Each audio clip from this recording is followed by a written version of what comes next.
This video is to educate clinicians and the patients or the public on how we as physical therapists produce telehealth examinations, evaluations, and to differential diagnose for hip pain. Just a disclaimer, this is not medical advice. This is meant to teach clinicians benefits of telemedicine as well as the public on uses of performing these telehealth exams for orthopedic rehab. As with any injury, whether it's the hip, the spine, a shoulder, the first part and most important part of an evaluation and exam is the subjective history or the investigation. These informational pieces provide the storybook to it. When did it start? How has it progressed to now?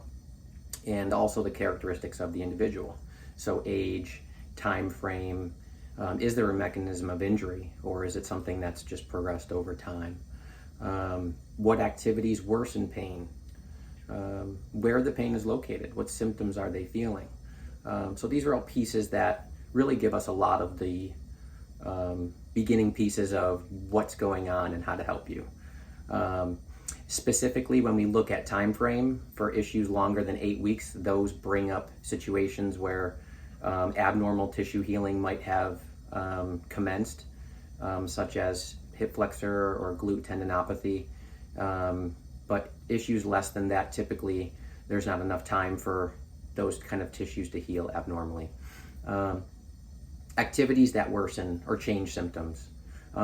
Stiffness and pain in the morning, stiffness and pain with getting up from sitting, driving, generally better with movement. Those are things that support more lumbar referred pain, hip symptomatic OA, those more joint related diagnoses.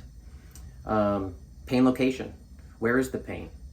So do you have pain in the buttocks, in the back? Is the pain on the side of the hip? Is the pain in the groin, in the front? Those different locations typically provide us some insight. Pain in the buttock typically is referred from the lumbar spine until proven otherwise. And as we move to the outside, typically that can be, again, both. We'll get to how to differentiate those.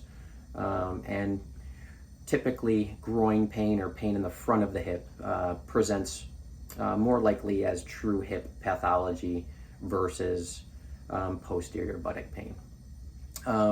The big question that gets not brought up a lot is, do you have any other symptoms?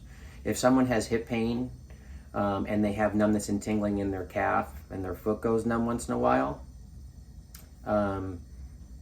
that's something to investigate much deeper. And these are questions that sometimes in a primary care setting, an ortho setting, chiros, PTs, asking that question is so important, because a lot of times it's not another issue, it can be the same issue. So if I have someone who says, I have lateral hip pain and my IT band feels numb sometimes and my foot goes numb, and sometimes their back feels a little stiff, that question or that presentation, if we stopped right away with where's your pain, it's on the outside of the hip, and kind of moved on, that can be completely missed as a probable lumbar spine issue. Next, going into the objective evaluation part of this, palpation. So first thing is, I get a lot of questions on is, how can you palpate me with telehealth? And I can't. What we've seen with most research is palpation for diagnosis is pretty useless. Does it provide benefits for treatments and sometimes building patient rapport and therapeutic alliance? And is there manual techniques that can help? Absolutely. And sometimes that's needed for treatments to kind of progress. But in regards to diagnosis, palpation is about as useless as you bringing your car mechanic, or you bringing your car to a car mechanic and showing him your check engine light is on, and him putting his finger on the check engine light and saying, yeah, there it is. Pain can be in one location from lots of different reasons, lots of different tissues. It can be even, again, from a part of the body that's located somewhere else, like a somatic referral or radiculopathy. So palpation for diagnosis purposes is pretty useless. Going into the differential diagnosis for different conditions. So the typical conditions are, first, if we go to the very top, 70% of hip pain is referred from the spine. That's seen in the Expo study, I believe in 2019. The most popular true hip pathologies are hip symptomatic OA, or symptomatic joint stiffness, FAI or impingement, or hip flexor issues or labral issues. Those are typically more located in the front, and glute tendinopathy is usually more located on the side of the hip. And then there's nonspecific. So nonspecific pain is something in orthopedic care where hip pain doesn't quite match a specific diagnosis. That's not a bad thing. In fact, it's usually a good thing. It means you don't have all these other things. So, and generally those patients do just as well. So it's important not to get wrong diagnosis on some things. Next, when we move again to the evaluation portion. So what we do is we check range of motion of the hip. We set baselines or concordant signs to kind of replicate your issue that we can then use for you at home and for us for the exam to kind of recheck to see if what we're doing is helping. And the first part of any hip, knee, ankle, or shoulder, elbow, wrist problem is a spinal screen. So for a hip, again, 70% of hip pain, the major issue is actually coming from the spine with no hip pathology, and it's referred.